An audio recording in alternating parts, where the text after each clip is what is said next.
नमस्कार दोस्तों, एक बार फिर से आपका बहुत स्वागत है, हार्दिक अभिनंदन है एक बार फिर से एजुकेशन पोरी पर। मेरा नाम है आशीष चौरसिया और आज हम यहाँ पर डिस्कस करेंगे कि सीटेट रिजल्ट जो आया है 2026 का, भैया कितने नंबर में पास होंगे और एक्चुअल ये रिजल्ट इतना कम क्यों आया है, इसके बारे में भी हम थोड़ी चर्चाएं करेंगे। देखिए, रिजल्ट का रेशियो अगर आप देखेंगे तो बहुत ज्यादा निराशाजनक है यार, इतना भी ज्यादा कि मैं आपको बताऊंगा तो सही है, कहोगे कि सर ऐसा भी हो सकता है क्या।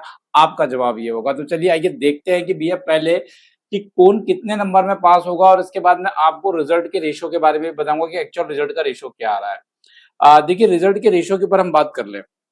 रिजल्ट के रेशियो के ऊपर हम बात कर लें तो देखिए बहुत कम रिजल्ट इस बार निकला है। बहुत कम रिजल्ट निकला है। लगभग अगर आप देखेंगे तो भैया 26 लाख लोगों ने फॉर्म भरा है। कितने लाख लोगों ने फॉर्म भरा है? 26 लाख बच्चों ने यहाँ पे फॉर्म भरा था, जिसमें से बताया जा रहा है कि केवल 15% का रिजल्ट निकल कर आ रहा है। भैया मतलब सोचिए, केवल 15% का रिजल्ट निकल कर आ रहा है। किसमें 15% निकल कर आ रहा है? Paper two. किसमें आ रहा है भैया? पेपर टू पे ये 15% का मात्र रिजल्ट निकल कर आ रहा है। आप सोचिए यार कि 85% बच्चे फेल हुए हैं पेपर टू में। कितने बच्चे फेल हुए हैं? 85% बच्चे कैसे हो गए हैं यार? फेल हो गए हैं। किसमें फेल हो गए हैं? पेपर टू में फेल हो गए हैं गाइस। और ये बहुत ही निराशाजनक बात है, क्योंकि पेपर उतना भी डिफिकल्ट था नहीं। जिस तरह का ये आंकड़ा दिखा रहा है, ये 85% बच्चे फेल हैं, 15% बच्चे पास हो रहे हैं पेपर टू में। अब यही आंकड़ा अगर हम लोग पेपर वन पे देखें, किसमें देखें भैया? पेपर वन पे ये आंकड़ा अगर हम लोग देखें तो ये भी बड़ा शॉकिंग नहीं है। ठीक ठाक है, पर ये भी ठीक नहीं उतना, है ना। इसमें आ रहा है रिजल्ट 33% अप्रोक्स कहूंगा, है ना। लगभग 33% के आसपास बच्चे इसमें क्या हो रहे हैं? क्वालिफाइड हो रहे हैं। तो चलो ये तो ठीक ठाक ही है। ये 40-45 वाला तो और अच्छा होता। पर यहाँ पर अगर आप देखेंगे तो बहुत निराशाजनक है। केवल पेपर टू में 15% बच्चे पास हो रहे हैं। यानी सोचिए कितना बड़ा एक आंकड़ा है जिसमें बच्चे ने यहाँ पे फेल हुए हैं। 85% बच्चे फेल हो रहे हैं, आप सोचिए। अब जबकि पेपर वन जो है ना, इससे डबल फॉर्म भरे गए हैं इसमें। पेपर टू में डबल फॉर्म भरे गए हैं। पेपर वन में फॉर्मों की संख्या आधी है पेपर टू से। तब भी सोचिए यहाँ पे पेपर टू में ही 15% बच्चे पास हो रहे हैं और 85% बच्चे फेल हो रहे हैं। अब इनके फेल होने का कारण क्या है? कि पेपर गलत चेक कर दिया गया है, गलत आंसर की बना दी गई है, नॉर्मलाइजेशन लगा दिया गया है, या बच्चे ही कुछ ऐसी मिस्टेक्स कर रहे हैं जिसके कारण बच्चे यहाँ पे फेल हो रहे हैं। चलिए इन सब के बारे में चर्चाएं तो बाद में करेंगे। फिलहाल अभी हम लोग देखते हैं। अगर आप देखेंगे तो आपको बताता हूँ कि भैया यहाँ एसटी एससी ओबीसी वाला कितने नंबर में पास होगा, इसके ऊपर थोड़ी चर्चाएं कर लेते हैं। और यहाँ देखिए, चर्चा का विषय ये होना चाहिए कि भैया आप केबीएस भरोगे, एनबीएस भरोगे तो कितने नंबर में पास होगे। साथ साथ में बिहार शिक्षक भर्ती में जो जनरल कैटेगरी की महिलाएं हैं वो कितने नंबर में पास होगी। बिहार शिक्षक भर्ती आने वाली अदर स्टेट के लिए आप कितने नंबर में क्वालिफाई होंगे। ऐसे बहुत सारे सवाल आपके मन पे हैं, उन सभी के आंसर जानते हैं। आइए देखिए, थोड़ा डिटेल में लेके चलने के लिए मुझे राइटिंग बोर्ड पे लेके चलना पड़ेगा आपको। और राइटिंग बोर्ड हमारा ये है। देखिए मित्रों, अगर हम बात कर ले, देखिए पॉइंट नंबर वन, अगर हम बात करें कि हम एससी कैटेगरी के हैं, हम एससी एसटी कैटेगरी के हैं, या हम लोग हैं ओबीसी कैटेगरी के। किसी कैटेगरी के? ओबीसी कैटेगरी के है ना। तो यहाँ पे अगर हम लोग फॉर्म भर रहे हैं केवीएस का, कहाँ पे भर रहे हैं? केवीएस का, ऑल इंडिया लेवल पे, है ना। ऑल इंडिया लेवल पे तो 82 नंबर में हम लोग पूरे देश में फॉर्म भर सकते हैं। एसटी एससी ओबीसी के जो भी लोग हैं, और अगर जनरल के बच्चे हैं, मेल है फीमेल है, तो उन्हें 90 नंबर में वो पूरे देश में फॉर्म भर सकते हैं। किसका भर सकते हैं? केवीएस का भर सकते हैं। अगर इसके जगह एनबीएस आ गया तो भी कोई दिक्कत नहीं है। एनबीएस का फॉर्म भी आप पूरे देश में 82 नंबर में एसटी एससी ओबीसी वाले और जनरल कैटेगरी के 90 नंबर में फॉर्म भर सकते हैं। ये बात समझ में आ गई आप लोग को। अब हम लोग थोड़ा सा क्राइटेरिया खत्म करते हैं। अब हम लोग चलते हैं अदर स्टेट के लिए। कहाँ चलते हैं? पॉइंट नंबर टू में। पॉइंट नंबर टू में चलते हैं हम लोग यहाँ पे अदर स्टेट। ठीक है, अदर स्टेट में क्या होता है? जैसे कि आप किसी और राज्य के हैं और किसी दूसरे राज्य में जाकर आप फॉर्म भरना चाहते हैं, तो इस केस में जो जनरल कैटेगरीज के बंदे हैं, वो एक्चुअल उसको चाहिए भैया 90 नंबर चाहिए। कितने नंबर चाहिए? 90 नंबर चाहिए। उनके में कोई बदलाव नहीं होते हैं। उन लोग ऑल इंडिया लेवल में पहले से 90 नंबर में बैठे हैं और पूरे देश में कहीं भी घूम ले वो 90 नंबर ही उनको चाहिए। तो जनरल कैटेगरी वाले का ठीक भी है कि भैया एक बार पास हो जाओ, खेल खत्म। अब यहाँ एससी कैटेगरी के जो है, एसटी जो है, ओबीसी जो है, या ईडब्ल्यूएस वाले जो है, इन सभी को 90 नंबर चाहिए होंगे जब ये अदर स्टेट में जाएंगे, ध्यान रखिएगा।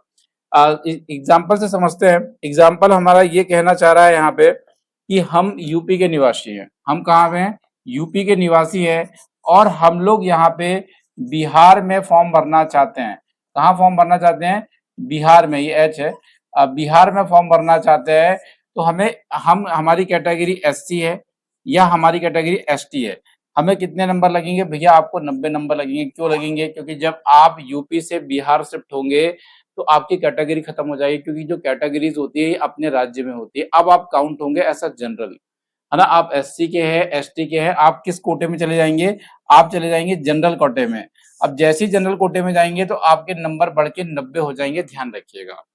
अब यहाँ पे एक और डाउट क्रिएट होता है।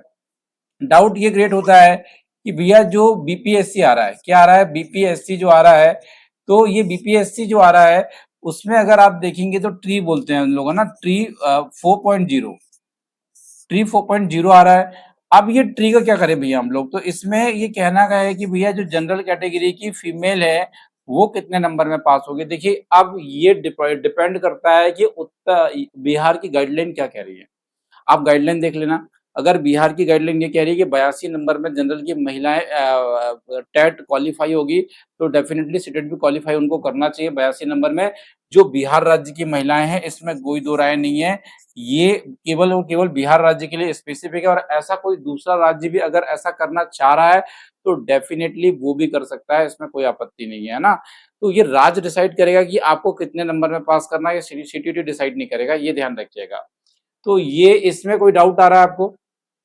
इन डाउट्स, अगर डाउट्स आ रहे हैं तो कमेंट बॉक्स में आप बताइएगा। डाउट्स आ रहे हैं तो कमेंट बॉक्स में आप बताइएगा। अब ये देखिए, अगर हम यहाँ पे बात करें, जो हम पिछली बात कर रहे थे रिजल्ट को लेकर, है ना। देखिए अगर रिजल्ट के बारे में बात करें तो भैया यहाँ पे रिजल्ट तो बहुत कम है। पेपर 2 की बात ही मत करो यार, 15% का रिजल्ट आ रहा है। पेपर 1 में 33% का रिजल्ट आ रहा है, तो रिजल्ट तो बहुत कम है। इसका एक बड़ा कारण मैं आपको बता रहा हूँ क्या है, बहुत सारे कारण है। देखिए कहीं ना कहीं अगर आप देखेंगे तो नॉर्मलाइजेशन तो लगा है ना, क्योंकि एक से अधिक शिफ्ट में थोड़ा बहुत नॉर्मलाइजेशन लगा होगा। और एक बड़ा कारण ये भी है कि बच्चे यार प्रैक्टिस नहीं करते हैं। इसमें से बहुत सारे बच्चे ऐसे रहते हैं यार जिन्होंने ना ओएमआर सीट में रोल नंबर नहीं भरा है ना, रोल नंबर गलत करके रखा है। बहुत सारे बच्चे ऐसे हैं जिन्होंने लैंग्वेज 1 एंड 2 गलत कर दी, सीधे 60 नंबर चले गए। अब सीधे 60 नंबर गए तो भैया फेल तो होना ही पड़ेगा। ये 15% में तो आप जाएंगे, ये 85% में तो आप जाएंगे। जब आपने लैंग्वेज 1 और लैंग्वेज 2 गलत करके आ गई तो ये 30 की थी, ये 30 की थी, तो ये 60 तो सीधे चले गए। आप यहीं साफ हो गए कि 60 सीधे गए, आप कहाँ पहुंच गए? 90 में। अब 90 से 90 थोड़ी ना ला लोगे आप। अरे सीडीपी भी है, हिंदी भी है, ईवीएस भी है, तो क्या 90 से 90 थोड़ी ना ला लोगे? तो ये आप सीधे 85% वाले आंकड़े में चले गए। कुछ बच्चे का रोल नंबर गलत है। अब भैया रोल नंबर ही गलत कर दिया आपने तो आप फेल में काउंट हो गए। तो इस केस में भी आप 85% में चले गए। कुछ बच्चों ने ओएमआर सीट ही थोड़ा सा ब्रेक कर दी होगी, चेक करने में दिक्कत आ रही है, तब भी आप ये 85% वाले क्राइटेरिया में चले गए। कुछ बच्चों ने यहाँ पे कुछ ऐसी भी मिस्टेक करी है कि भैया यहाँ पे उन्होंने उत्तर पुस्तिका वगैरह नंबर नहीं फिलअप की, तो उनका रिजल्ट भी यहाँ पे थोड़ा न थोड़ा दिक्कत किया होगा, तो वो भी 85% में चले गए। तो ऐसे यार बहुत सारे रीजंस है जिसके कारण ऐसा हो रहा है। देखिए रिजल्ट गलत चेक नहीं होता, रिजल्ट गलत चेक नहीं होता, रिजल्ट सही चेक होता है। क्यों होता है? क्योंकि कोई इंसान नहीं कर रहा है उसे, उसे कंप्यूटर कर रहा है। अब कंप्यूटर को जैसे गोले दिखाई देंगे, अगर आधे गोले दिखाई देंगे तो वो रीड नहीं करेगा। अच्छे से गोले अगर आपने भरे हैं तो डेफिनेटली उस गोलों को रीड करेगा, और रीड करने के बाद आप एक्चुअल में उसको क्या कर पाएंगे भैया? एक्चुअल में आप उसको सही तरीके से मैनेज कर पाएंगे।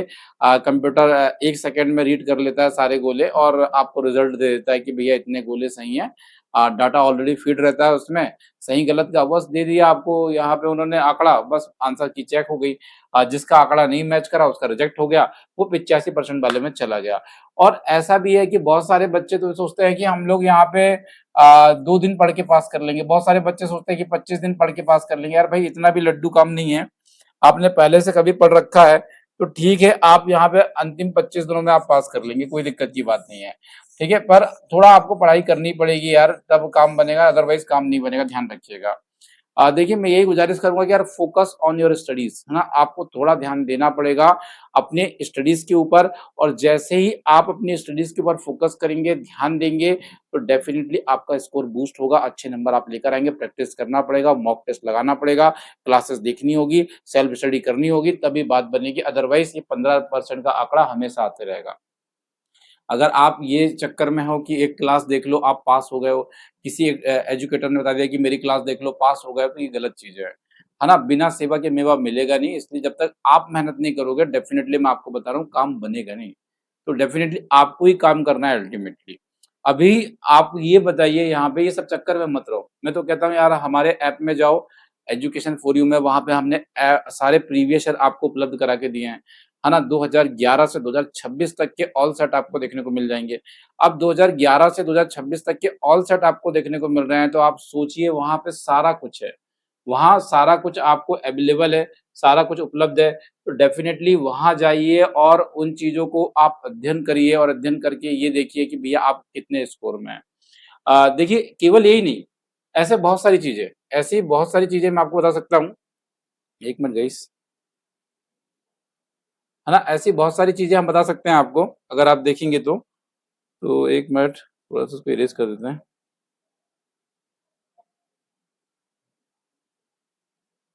तो ये चीज़ें निकल कर आ रही हैं। तो आप फिर भी कमेंट बॉक्स में बताइएगा कि एक्चुअल आप यहाँ पे क्या चाहते हैं?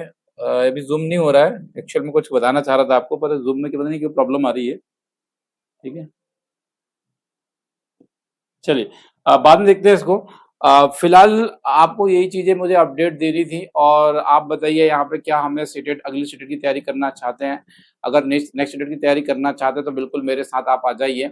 हम लोग 2-2 हाथ करेंगे और डेफ़िनिटली इस बार एग्ज़ाम को क्वालीफाई करेंगे। जुड़ने के लिए धन्यवाद। Thank you so much. अगर वीडियो पसंद आया तो अच्छा लाइक करिएगा और अगर education for you app visit करना है तो लिंक डिस्क्रिप्शन बॉक्स में दिए या आप सर्च भी कर सकते हो। जुड़ने के लिए धन्यवाद। Thank you so much.